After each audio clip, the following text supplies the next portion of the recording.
Yo guys, what's up? It's the Life of Kiki here, and I have two different phones in my hands.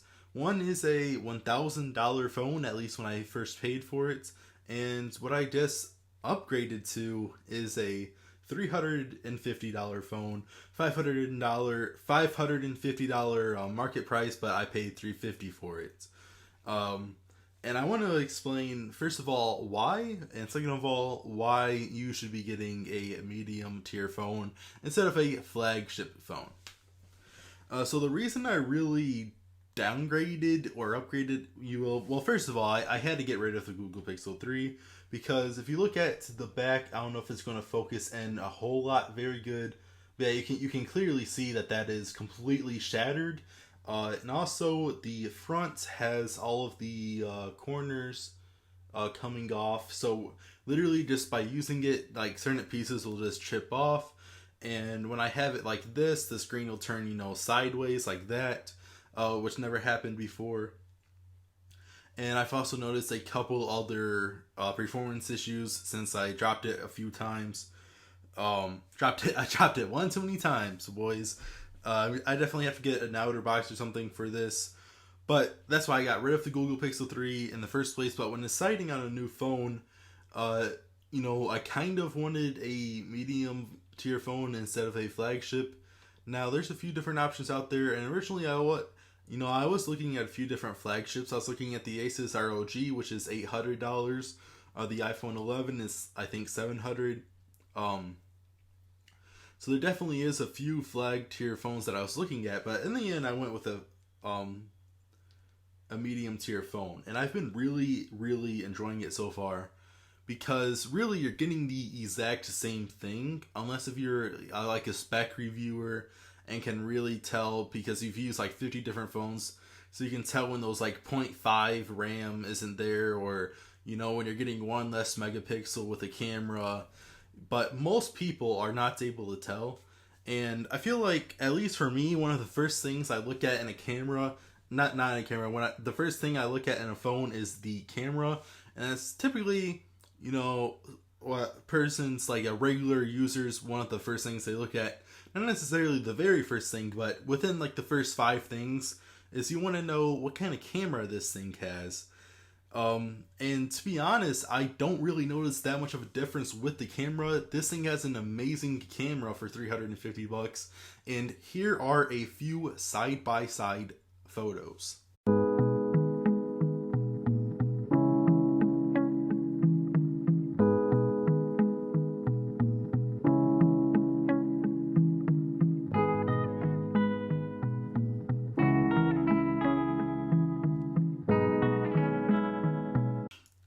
So keep in mind, guys, the Google Pixel 3 has a $650 better camera, supposedly.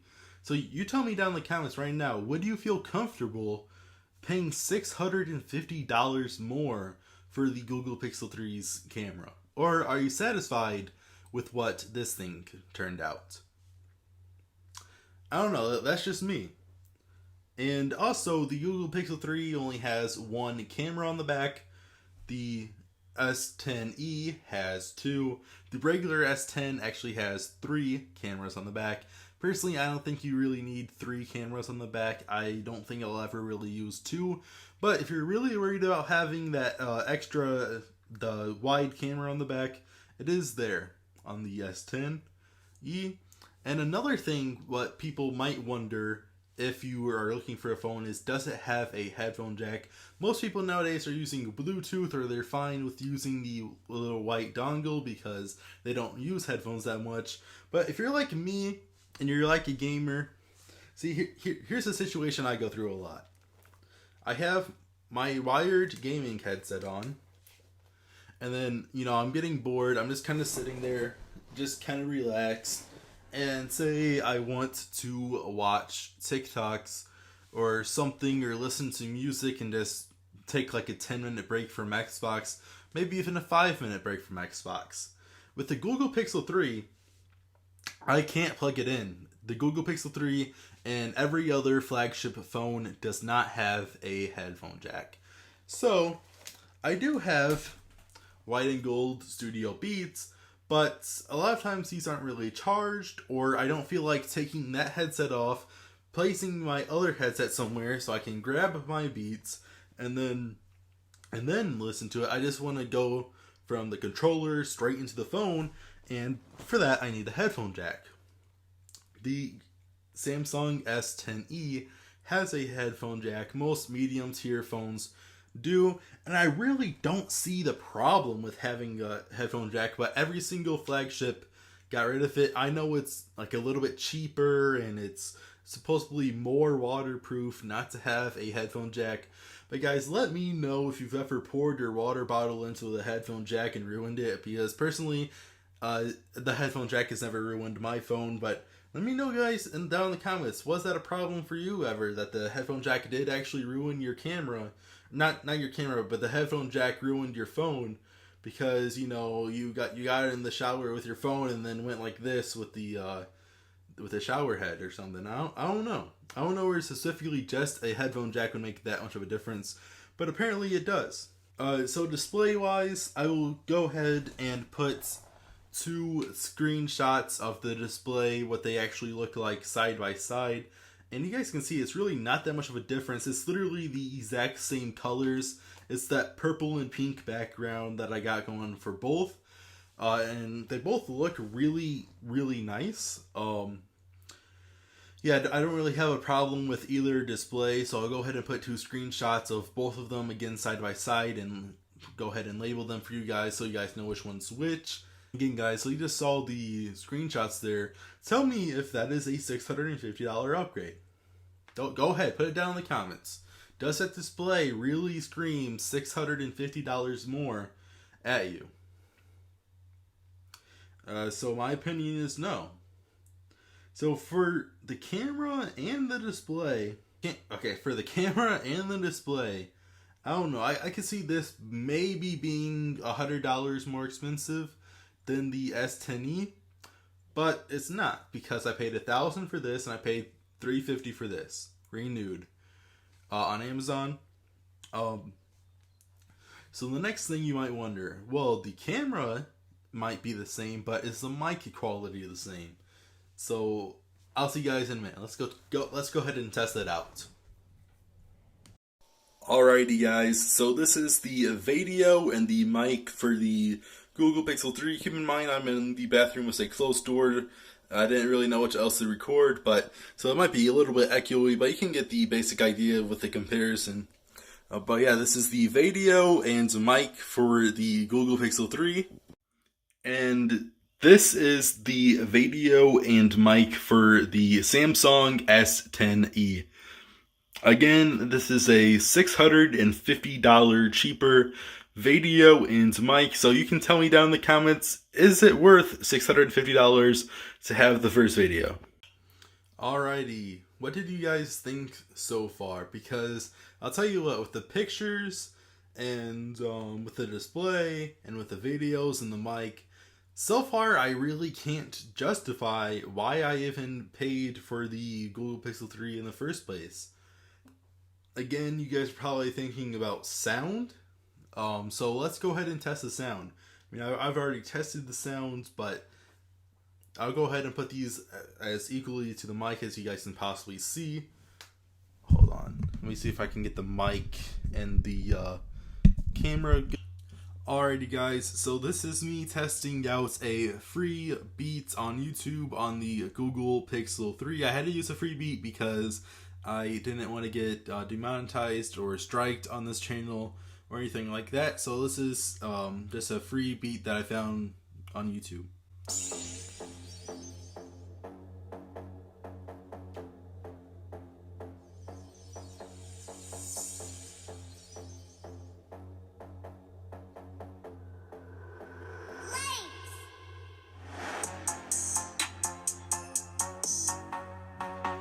Okay, so you guys get the general idea. It sounds really good. I'm not going to lie. I'm not trying to downplay the Google Pixel 3. It is a good phone. It does sound good, but let's see how worse this $650 cheaper phone has to be. I mean, it's $650 cheaper, guys. That's how much less I paid for it. So obviously, it's going to be a lot worse, right? I mean, right? For more than half the price.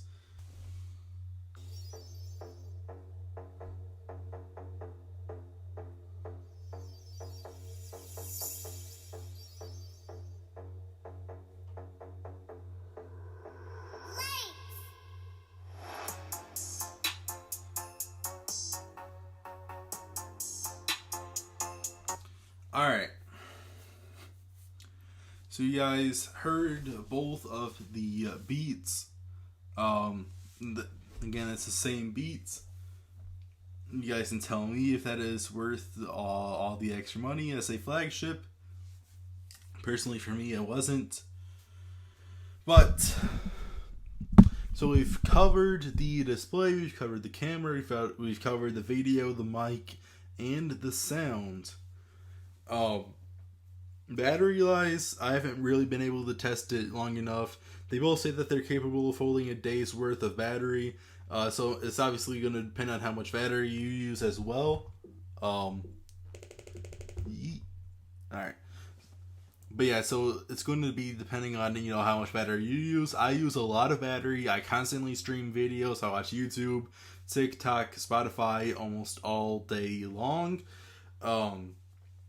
And so I use probably more battery than most of you guys watching, I would have to assume. And for me, I never really had a problem with the Google Pixel 3's battery life. It's typically lasted a good day. From the use I've gotten out the Samsung S10e, I really haven't had that much of a battery life problem at all. So both of them are decent batteries. And yeah. So I wanted to talk about why I chose a medium tier phone. It's really because I'm trying to go minimalist and frugal and really try to get the best bang for my buck out of everything. And for that, I really see the medium tier phones being the best possible dollar I can spend because I'm still getting a pretty good phone for the price. It's not necessarily being cheap or anything. I just want to get the best value because, guys, if I wanted to be cheap, I could have gotten a Motorola phone for, $200 or even cheaper than that. But the cheapest smartphone is probably Motorola's for, $100 or $200. But I really wanted the best value. And what I really think is these medium tier $500 phones. So, you're looking at, maybe the Samsung S10e is really popular. The Google Pixel 3a is really popular. You guys can Google the best medium tier phones. But I'm just saying why I necessarily switch is because this has so much more value into it when you're really asking yourself that vital question, is all of these upgrades worth $650? Or should I just get a renewed or used phone for more than half of the price? And so that's what I really ask myself, especially since I'm getting to that stage where, probably in less than a year from now, I'm going to be on my own living independent. So I really had to start asking myself, what is the value of things? And I feel like that's what most people don't realize. Both people who constantly buy the most expensive item will never ask themselves, what is the value am I actually getting out of this? And the cheaper people will never ask the value. And I used to be one of those people, guys. I used to be the person that always bought the most expensive item possible, no matter what, because I just wanted the higher price tag, and at the time I didn't have any responsibilities, so it didn't really matter that much. But since I started asking myself the value of things, I've noticed that the medium tier phone is the most valuable phone possible because it still has most of the same tech as the higher end phones. Now, guys, if you're looking at those $100 phones, that's when you start getting, the blurry images sometimes, or the not as bright displays, or the bad battery life, or it's super big, etc., etc., etc., etc. But you can find multiple $500 phones just like this. I don't know why the picture keeps on going out of blur whenever I do that. But, especially since China's market is getting bigger, Uh, they have multiple phones available. Personally, I prefer to buy a well-known American brand, even though the products are probably made somewhere else anyway. That's just a preference. I prefer to buy it from a brand that I actually know. Feel it's a lot safer that way. I've bought from brands that I don't know before, and I got pretty bad products most of the time. I've done that, not just regarding phones, but regarding headsets, regarding multiple other different things. So I feel like brands are well known for a pretty good reason, 99% of the time. And so yeah. One thing that you might find a little bit annoying is, I don't know if it's really going to focus on it, but this circle in the top right, the little, cutout, which compared to a notch on the iPhone and other flagship phones that have those big old boxes that come down, I would much rather prefer the small little circle in the top right corner. But yeah, guys, that's about it for this video. If you enjoyed it, please hit the like button. Comment down below if there's anything that I missed, or why you personally can excuse spending $650 more for that phone than this phone.